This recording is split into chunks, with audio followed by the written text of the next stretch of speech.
அனைவருக்கும் வணக்கம். நான் அண்ணா சரவணன், வெள்ளாளர் முன்னேற்ற கழகம் மாநில தலைவர். எங்களுக்கு புரட்சி சாய் சின்னம்மா அவர்கள் நன்னில சட்டமன்ற தொகுதி வெள்ளாளருக்காக ஒரு தொகுதி ஒதுக்கினாங்க. அந்த வெள்ளாளர் தொகுதியில் ஒதுக்கினதில் முன்னாள் அமைச்சர் காமராஜ் ஆளுகள் எங்களுக்கு முன்மொழிஞ்சவங்களை வலுக்கட்டாயமாக கடத்திட்டு இங்கே வச்சுட்டாங்க.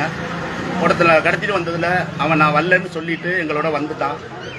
ஆனால் அங்கே அந்த தாலுகா ஆஃபீஸில் எங்களை அடித்து அசிங்கப்படுத்தி இந்த வெள்ளாளர் சமூகத்தை கேவலப்படுத்தி விற்கிறாங்க. இதை கேட்கறதுக்கு ஒரு போலீஸு அங்கே இல்லை. இந்த வெள்ளாளர் சமூகத்தில் இவ்வளோ பேர் ஒரு பொறுப்புல கொடுத்து ஒரு தொகுதியை கொடுத்து இந்த வெள்ளாளர் தொகுதியில் நிற்கிறதுக்கு எங்களுக்கு ஒரு வாய்ப்பு கொடுத்தாங்க. அந்த வாய்ப்பை கொடுக்கறதுக்கு இந்த ஒன்றிய செயலர் டிஜிபி அன்பு, அமைச்சர் மச்சான், அமைச்சர் ஆளுகள் எல்லாருமே எங்களை அடித்து அசிங்கப்படுத்தி எங்களை இப்படி ஆளாக்கிட்டாங்க.